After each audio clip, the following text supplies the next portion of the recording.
Jah Oil. The company have filling stations across the country, and our rates are relatively cheaper than anyone else across the country.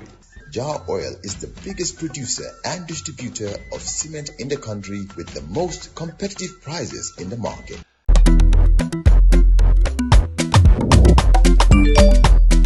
Excellent jams, Wave. Yo, apply. Yo, luta do dede. Luta mo nulo jel mo to nga andil mahalis. Hello? Busel mo fine. What? Busel mo fine. Oh, yes! Wave acts in Gambia. Deposit and withdraw money, pay bills and buy mobile credit without fees. Transfer money wherever in the country for only 1% fee. At Wave, busel mo fine. Wave, your money is yours. Joining us. Professor Yerro Mballow is a prominent Gambian social and political analyst known for his outspoken views on governance, transparency, and institutional reform. He's been particularly vocal about issues of corruption, accountability, and the role of public institutions in the Gambia's development. How does he see the Gambia today, and what's his vision for the country in the next 2 years? Well, we can find out because Professor Mballow is already with me in the studio. Good morning and welcome to Coffee Time. Yes, Professor good Mballow. morning, Peter. Of course, good morning also your staffs here at West Coast Radio. Good morning to your listeners and, of course, the viewers. You know, and then I also want to appreciate first, before I say anything, let me say thank you very much for the nice coffee. You said that nobody can went on here, tea, but then the coffee. All right, thank you so very much for the nice coffee. Well, Peter, also, I think I have to also thank you for the good job you're doing definitely in the Gambia. If you look at today the media, which is the fourth estate in the Gambia, of course, the fourth estate, the executive, the legislative, the judicial, and then the media. Yes. You are really doing very well. I think I want to have to encourage people, the viewers and the listeners, to come and definitely put in their hand, and that is to actually sponsor some of the programs, which is very good. So I will also want to pray that you have, a TV that is open for everybody to come here. And so thank you so very much for that. We're working towards that. Exactly. So you have it. You've been very vocal about corruption in public institutions. Exactly. What do you believe is the root cause of this persistent problem in our country? Yes, thank you very much for this question, Peter. Before I definitely come to expound on the root causes of this corruption that we're actually facing, let us also understand that Gambia is facing challenges. And among these challenges, we have 5 pressing issues, 5 key issues. We call them pressing issues. One is just what we are trying to talk about right now, and that is corruption. The second one is the high cost of living. The third one is definitely poor governance. The fourth one, we have, crimes and insecurity. And then the last one we have unemployment. Let's look at our youths. So these are the 5 key issues that the Gambia is really facing today. We are actually at a critical juncture. We are at a crossroads as a nation. So for us to actually address corruption, or in fact the root causes of corruption, is as a result of our greed. We are too greedy. And definitely until we understand that, the greed among us, or the greed within the officials, the government officials is actually put aside, is faded out. In fact, it's worsened. We can never go away with this corruption issue. It is important that we also look at why are we greedy in the first place? Why are government officials, or in fact people who are employed to serve the people, why are they greedy?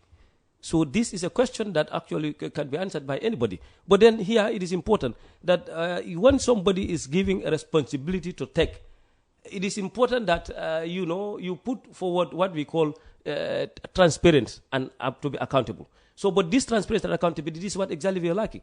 And Peter, I always say that all our problems, we have solution to this problem. Even the other time, Star TV invited me, I told them this is very simple. All the solution of our problem is in our national anthem. We have unity there, we have brotherhood, and then we have justice. These three elements in our national anthem only solve all our problems. So how does unity, brotherhood, and justice stop corruption? Excellent. When we unite all of us to fight, President Barrow, one time, my brother-in-law said that to fight corruption is difficult. And I've heard of many people, very interesting figures, luminary bodies, so-called luminary bodies in the Gambia, talking about it is difficult to fight corruption. In fact, it's difficult to eliminate corruption. It is very easy to eliminate corruption when we definitely need to, change our attitude. So unity, let us all unite, Peter, and fight this corruption. This is a corruption, it's a cancer. And we all know cancer, it is the fabric of a society. We all know cancer, it undermines development. It also erodes trust in our institution. So we uniting, and fighting corruption, it is only because we are not united. We find it very difficult to fight. That's one. And then our national anthem is telling us for all of us to unite. Unite, then we develop. That's one. Two, we have the brotherhood. What is brotherhood? You see, in our national anthem, if you read it, you understand that brotherhood definitely leads us to our common goal. Our common goods as well. What is good for you? Obviously, what is good for the goose is also good for the gander. But you cannot say what is good for the good, it may not be good for the gander. That is very uncalled for. So this is what we call the brotherhood. The third one is justice. Peter, I think justice definitely carries the weight if you want to change ourselves and if you want to get rid of corruption. Yes, any actions you are doing, let justice guide our action. But how much do we value that? But how many of us are we thinking, how many of us is thinking that the justice to guide our action, and that way should be prioritized? We don't do that. We don't evaluate it. So these are the three elements in our national anthem where we can solve all this problem, all this corruption can only be solved through the justice, unity, brotherhood, and justice. So these are the three elements that in our national anthem that we can definitely use and get rid of this corruption. It's unfortunate that when you hear some of them are telling you that the corruption cannot be eliminated. We can eliminate corruption. In China, if you are caught, with act of corruption, you are crucified. Why don't you? Of course, yeah. Crucified? Yeah, definitely. You kill immediately. And then many other countries are now taking that. You see, we have created what lapses in our constitution. And that is why the constitution do not even give weight, you understand, to the rights of people to exercise. And that is why we have to look at how many treaties of constitutions are lying down there. We don't know even which one we are using. We are only using some 1997, some of the action we are taking, they are definitely relying on the 1997. Some are relying on in fact, we are not even relying on the 2020 and the 2024. So it's very disheartening. It's just very sad for a nation. So what reforms would you prioritize exactly to strengthen institutional accountability in the Gambia? Yes, of course. We have the Anti-Corruption Commission. Where is the Anti-Corruption Commission? I have even criticized that. We are just, name and not even putting only words and no action. It is useless. Do we have the Anti-Corruption Commission? Are they functional? The question is no. Who are they? How could they come to the public and then, to make everything transparent, to know that Peter is part of the commission, Edu is part of the commission, Paul is part of the commission, Prof is part of the commission. Where is the exercise? Where is the exercise they are actually showing the government that this is what they're doing? So that is where we have to first look at. The Anti-Corruption Commission need to be strengthened. The Anti-Corruption Commission to do their function and definitely let them also come back to the citizens and know that definitely they are going. You see, Peter, I think Gambia, we are actually betrayed. We are betrayed by our government. We even betrayed ourselves. Yes. How? Yeah, good. Excellent. The government betrayed us because of their internal operation. That's one. Two, we betrayed ourselves because of our external obstacles. External obstacles? Yes. The external obstacles are there. But do we also want to unite and get rid of those external obstacles? No. What are the external obstacles? Exactly. I was going to say, what are the external obstacles? Yeah, we want to make a change, but are we ready for change?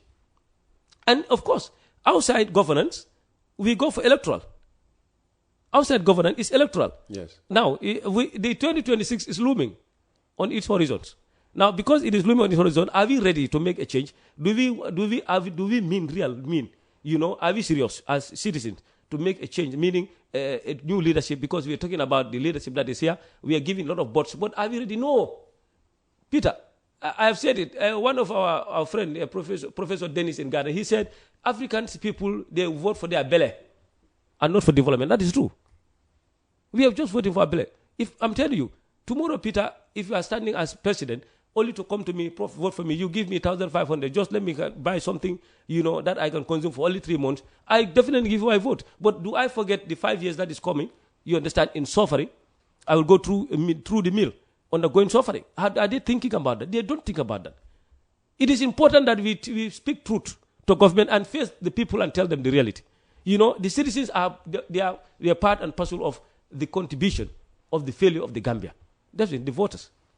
So it is time that we educate them. It is time that we inform them. It is time that we enlighten them. Not only clapping, giving. Definitely that inducement of politics. We have to do away with that, Peter. So, what's your take on the effectiveness of the National Assembly in checking executive power? Excellent. Yes, I think I have to register my disappointment. I even want to start saying that. And in fact, Peter, I have a message, that my people said I have to deliver it here. Yesterday, when they saw the invitation, they are very happy that Prof is going to Peter, and I think it's important that we let him know of this information. And who are your people? The Upper Florida West constituency. Okay. You understand? From YBK up to Daru Ward. YBK up to Daru Ward. My Upper Florida, your Upper Florida West constituency is one of the biggest constituency in the Gambia. And that's why the IEC is divided into two. If they had divided it before 2022, I would have been a National Assembly by now. Yeah, because it's the only one we have.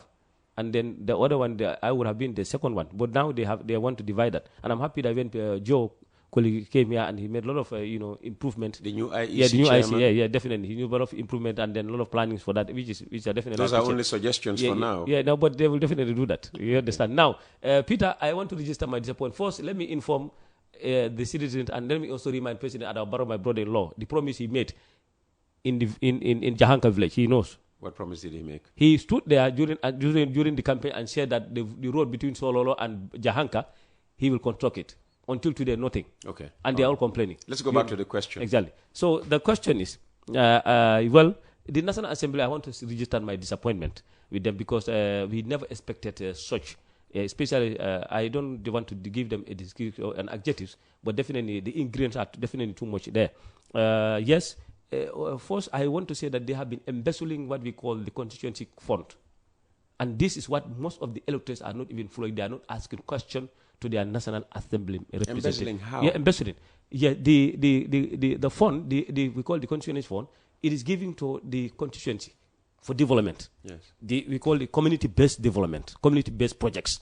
Now, those community-based projects, how many communities are given? If you are giving that, you need to go and filter it down to your constituency, only for you to embezzle it. In fact, they will inflate some of the invoices. You are asked to give. Yeah, I have all those. The evidence are there, Peter.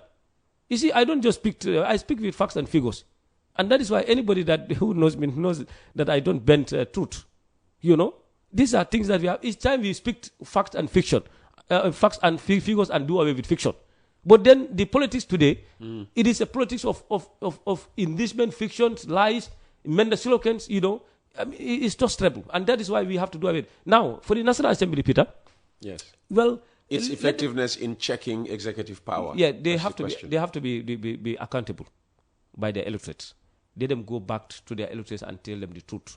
And let them also, bring issues from their constituencies to the National Assembly. Let them speak. What is the nation's interest and not their own personal interest.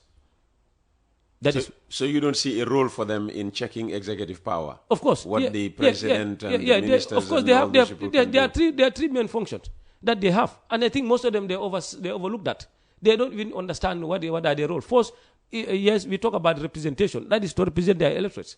You understand? The second one is oversight. Are they making, that is the core, in fact. That is my question. That's the core. Are they effective in their oversight responsibilities? Exactly. So are they definitely...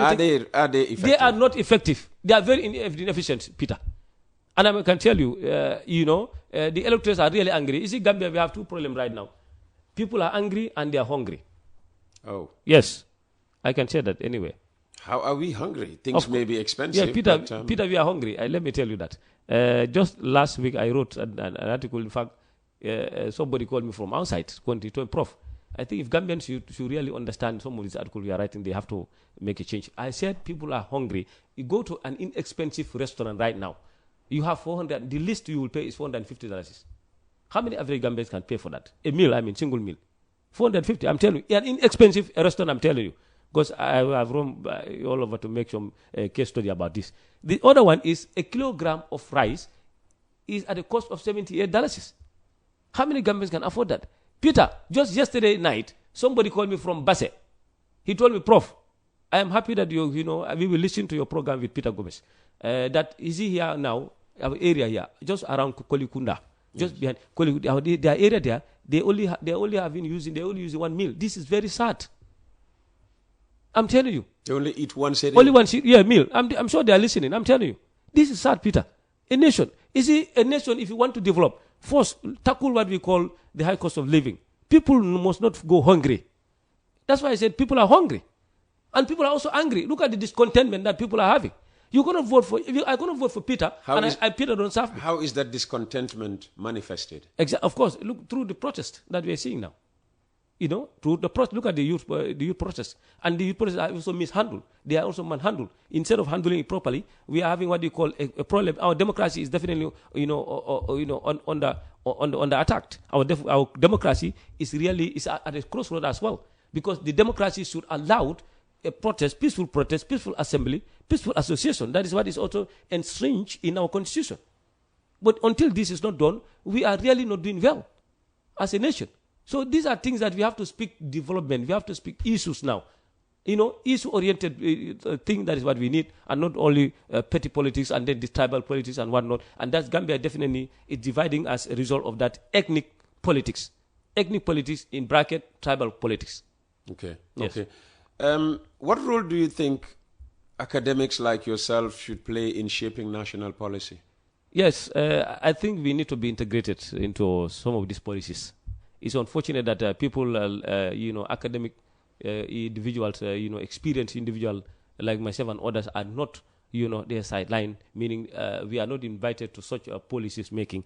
And definitely that is why we have done the heads who cannot think. And if you have people who cannot think, they will definitely put policies that are, bring politics that are really not workable. We have a problem here. Look at the living condition of the people. The high cost of living is as a result of the failure of our economic policies. That is it. If you and I, Peter, we were actually, if we are involved in such of this policy, you think we will think too low? No.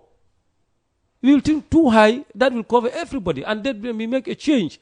It can shape the future of the nation. But right now, the future of the nation is bleak and hopeless. And we are even moving. We have moved from where we call political hope to a political despair. And this guy, Gambia, need to understand that. We are in a haste to get rid of the former regime. That hope was there. As a hope, if we bring the government, Barrow and his people, they will make a change. But now we have actually shifted from that political hope to that political despair. And everybody is desperate in this Gambia, Peter. How do you read, Professor Mballow, the political situation in the country? Excellent. Thank you. What's happening with the opposition? And again, if you look at the parties in government, cohesion is beginning to be an issue. Different parties going there and having their own rallies and all of that. So how do you read the political situation of the Gambia today? Yes, we are at crossroads where one signpost reads produce as a nation and the other reads perish. We are at crossroads, Peter. Between produce and perish? Yes. Produce what? Yeah, produce. We have to produce good leadership. Otherwise, we will perish. And if you don't produce good leadership, we will not definitely move as a nation. I'm telling you, Peter. You see, all these nations that are functioning, that are working very well, is as a result of good leadership. Yes, if you look at the political, climate, I told you, the last program, people were following, I said that we have we are reaching at a political, boiling point. I have said that your last program with me, I said Gambia is reaching at a political, climate boiling point. Now, the political climate now, has already reached at that level. The last program I said it is almost reaching. Yes. Now we are reaching. Now we've reached boiling point. Yes, a boiling point. And that is why everybody is confused. Oh. Yes. People are confused. They don't know what. And you see, I've said just that. Another article I wrote just recently. There is nothing that is happening here. Every day, people will read 3, 4 articles or 5 articles of mine about issues that's happening here. And that's every day. Have you written about Talib? Of course, yeah. And his decision? I wrote an advice letter to him. Saying what? Somebody even called me yesterday. I told Prof, are you ready to align with them? Because the articles, it seems that you are trying to... Are you ready to align with it? No. My national... I know I have an organization. We call the National Development Association of the Gambia. Yes. Yes, we don't... definitely we don't entertain issues that are irrelevant for our people. What's irrelevant? Politics? The politics of today, definitely, if you look at it, the politics of today is not sieved. It's It's irrelevant. not clean, yes. Okay. Yeah, it's So relevant. what did you say to Talib? Yeah. What I told Talib is he has formed a movement, but the movement must have a vision. I asked the question. Time will tell. You understand? But again, the advice I gave him is in that article. I said yes, every movement that you see must have a clear vision. I asked the question: did he have any clear vision? But again, it's important to find a team, a very strong team. All these political parties, I'm giving them this information, that if they want to succeed, they must have a clear vision and mission for people. A very perfect vision and mission. Yeah, exactly. Let the vision be there and let the mission be there. Not that you are there forever. Even our constitution doesn't give every Gambian little root forever. That's not possible. So, but then we look at it. Then with the other one, we have grassroots mobilization. Funding. So, but all these things, it cannot also go, you understand, if you are not united. So that movement that he formed, and then certainly he may likely, you understand, to register a political party, maybe on the name of unity, you understand. So let him put his homework very well. You cannot bring people, a team that are really not productive, and that is exactly what is happening here. We have people who are If very he invites you to join him, will you join him? Peter, I will be difficult. In fact, it will be difficult for people to invite me just like that, because I don't accept people just like that, and I don't accept so-called movements and so-called parties just like that. I think it is important that the ideas that I always want to accept from people is people first. But you don't think Talib is a people first guy? Well, he's been in KMC for two terms now. Yeah, what is turning our politics today, Peter, is as a result of interest. I'm asking about Talib specifically. I mean, he's been in office now for 2 terms. Yeah, I think that's long enough. My overall assessment. Yes. My overall assessment on Talib. Of him, whether he's a people first guy. Yeah. My overall assessment on Talib is he is not a politician. He is an entrepreneur. He's an entrepreneur. Yes. And they invited me at KMC Radio. In fact, just yesterday, one of their listening also called me that I should comment on issues that is happening now. This is so entrepreneurs don't make good political. Entrepreneur have entrepreneurship interests.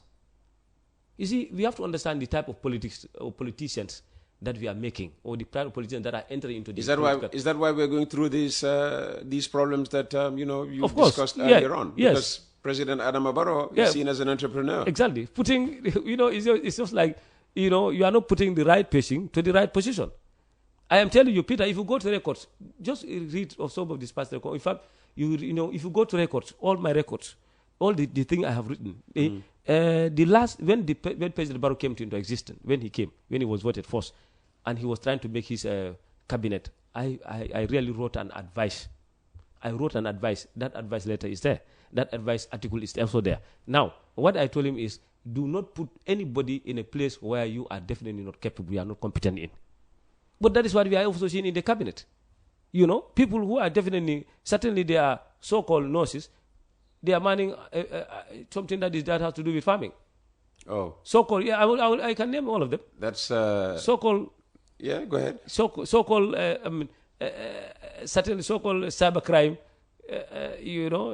Especially you're managing another thing. They are there. They know themselves. As I speak to them, they know.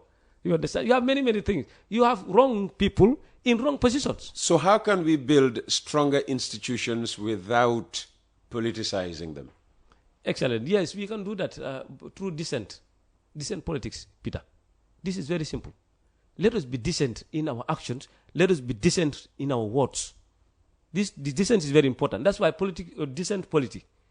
decent politics is very relevant to develop our nation. Otherwise, if we don't do that, we are undermining our progress. We are also eroding our trust in our institution. There is no even trust in all the institutions. They are all ensemble. All of them, they are all ensemble. All of them, they are all rotten. To fix this is going to be difficult. Somebody called me and told me, Prof, I think people need to listen to you serious, because Peter, you talk about 10 years to come. How do we? Somebody asked me the same question. But 10 years will not be the solution. Bring Peter as a president. Peter will not be able to solve the problem. Bring Prof as a president until the end of time. This problem of Gambia will never be solved. Look at now. We are standing our debt stands tall at 110 billion. We look at the scandals we are seeing. Look at the audit reports.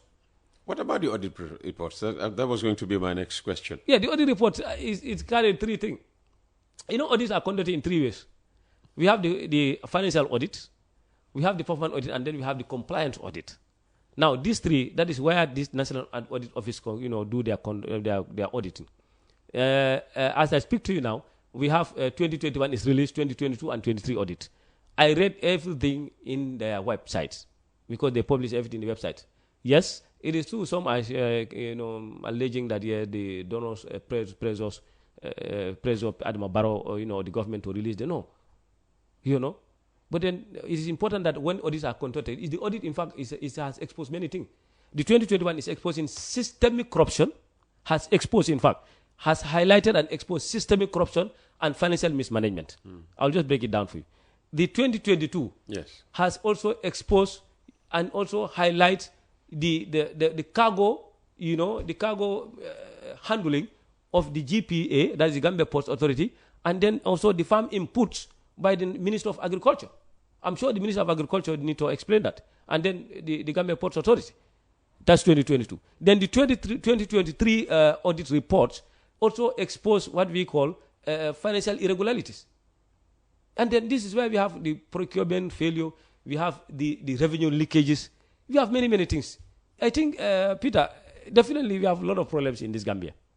And a lot of problems to discuss. I was even going to say that it is important. Peter, I suggested one thing, I think I wrote it. The National Development Association, and it's urging everybody, you understand, including myself, urge everybody to come to do one thing for the Gambian people. And that is? And that is a National Prayer Day. National prayer, interfaith national prayer is very important.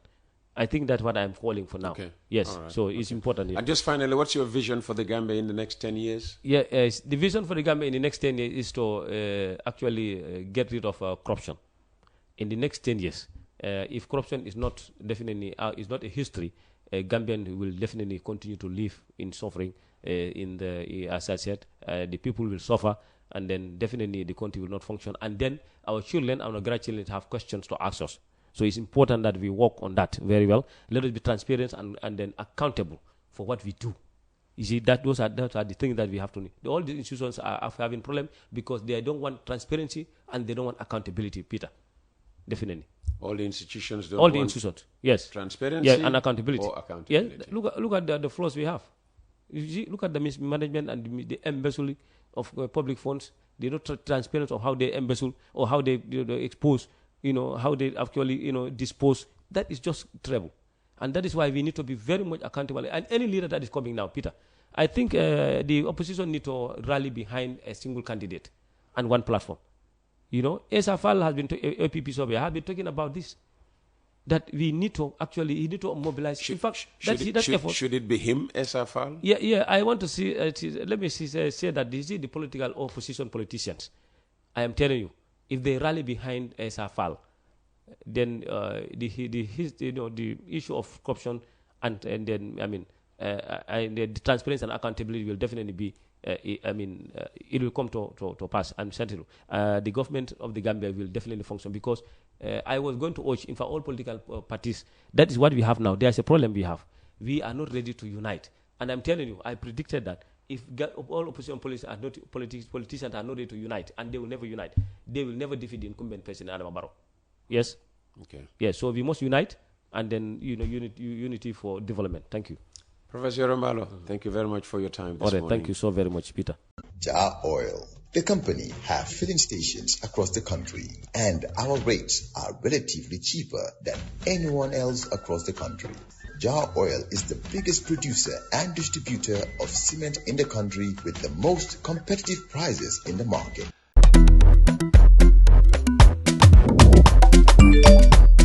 Excellent jam, Suway. Yo, apply. Yo, luta do de de. Luta munu lo jël moto nga andil ma xaalis. Hello? Bisul mu fay. What? Bisul mu fine. Oh, yes! Wave Accent Gambia. Deposit and withdraw money, pay bills, and buy mobile credit without fees. Transfer money wherever in the country for only 1% fee. Ak Wave. Bustle mo fine? Wave. Your money is yours.